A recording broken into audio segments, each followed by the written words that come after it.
ഒരു കാരണവശാലും ഡിക്ഷണറി നോക്കി പുതിയ വാക്കുകൾ പഠിക്കരുത്. നിങ്ങളുടെ ഒരു അധ്യാപകനും ഒരു ട്രെയിനറും ഇങ്ങനെ പറഞ്ഞു കാണില്ല, മോനെ നീ ഒരു ദിവസം 5 വാക്ക് 10 വാക്ക് വെച്ച് പഠിച്ചു കഴിഞ്ഞാൽ നീ വലുതാകുമ്പോൾ എഴുത്തുള്ള ആവുമായിരിക്കും.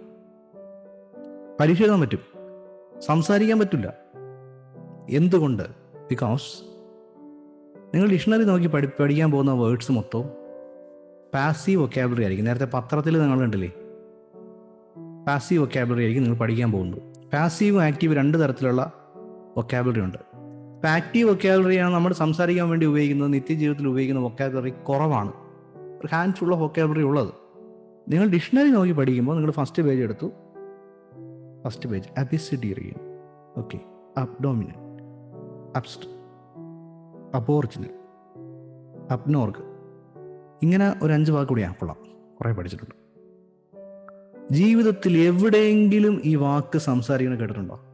എവിടെയെങ്കിലും ഈ പറയുന്ന കടിച്ചാൽ പൊട്ടാത്ത വാക്കുകൾ ഏതെങ്കിലും മനുഷ്യൻ എക്സെപ്റ്റ് ശശി തരൂർ സംസാരിക്കുന്നത് കേട്ടിട്ടുണ്ടോ? അത് പാസീവ് വൊക്കാബുലറി, അത് സംസാര ഭാഷയിൽ ഉപയോഗിക്കത്തില്ല. നിങ്ങളത് പഠിച്ചെന്നും പറഞ്ഞ് നിങ്ങളെ ഫ്ലുവൻസിയിൽ 1% പോലും ഇമ്പ്രൂവ്മെൻറ്റ് വരത്തില്ല.